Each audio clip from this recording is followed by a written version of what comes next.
नमस्कार मित्रों, जय श्री गणेश। आज हम इजी ट्रिप प्लानर लिमिटेड के आईपीओ के बारे में जानेंगे। यह आईपीओ बुक बिल्ड इशू है जो टोटली अपने दो प्रमोटरों द्वारा ऑफर फॉर सेल है। ₹2 वैल्यू वाले 510 करोड़ रुपए के शेयर हैं। इसका प्राइस बैंड 186 से 187 रुपये है। इसका मार्केट लॉट 80 शेयरों का है। इस प्रकार आप अधिकतम 13 लॉट के लिए इसमें बोली लगा सकते हैं। ऑफर ब्रेकअप की बात करो तो क्यूआईबी कोटा 75% है 382.50 करोड़ के लिए। एनआईबी कोटा 15% है 76.50 करोड़ के लिए। और रिटेल कोटा मात्र 10% है जो 51 करोड़ के लिए है। और कल पहले दिन टोटली ये 2.33 गुना ओवर सब्सक्राइब हो चुका है और रिटेल तो 12 गुना ओवर सब्सक्राइब हो चुके हैं। इस मैट्रिप का आईपीओ भारतीय बाजार में 8 मार्च को खुल रहा है जो 10 मार्च को बंद होगा। अलॉटमेंट फाइनलाइज 16 को होगा और 17 से रिफंड शुरू हो जाएंगे। आपके डीमेट में 18 मार्च को शेयर क्रेडिट हो जाएंगे और इसका लिस्टिंग 19 मार्च को होगा।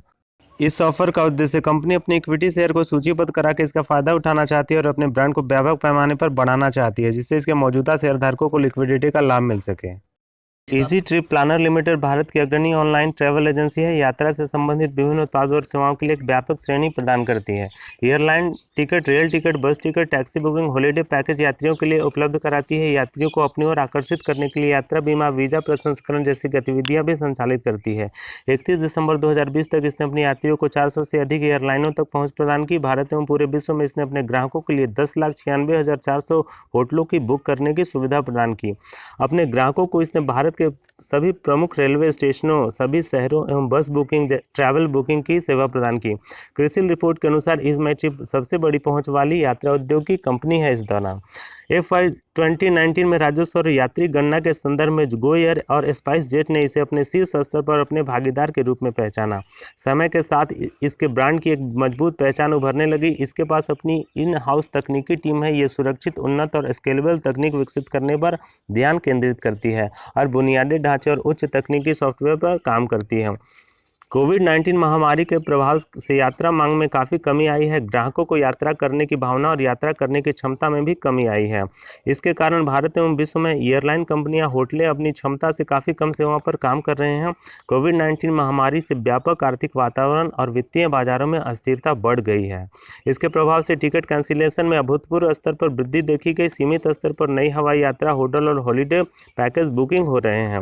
31 दिसंबर 2020 को FY 2020 के चौथी तिमाही के आंकड़ों के अनुसार वैश्विक अर्थव्यवस्था और घरेलू यात्रा उद्योग इन स्थितियों से प्रभावित थे।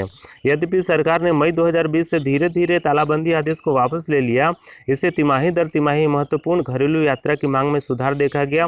फिर भी अंतर्राष्ट्रीय स्तर पर यात्रा की मांग मौन बनी हुई है। सीमा पर प्रतिबंध अभी भी जारी हैं। उपलब्ध संसाधनों के आधार पर कंपनी अपनी वित्तीय स्थितियों में एवं धन प्रवाह पर महत्वपूर्ण प्रभाव होता नहीं देखती है।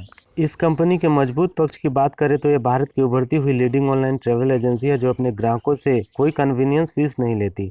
इस कंपनी का लगातार ट्रैक रिकॉर्ड अच्छा है। इसके पास समर्पित अपनी एक टीम है जो सुरक्षित और उच्च तकनीकी सॉफ्टवेयर पर काम करती है।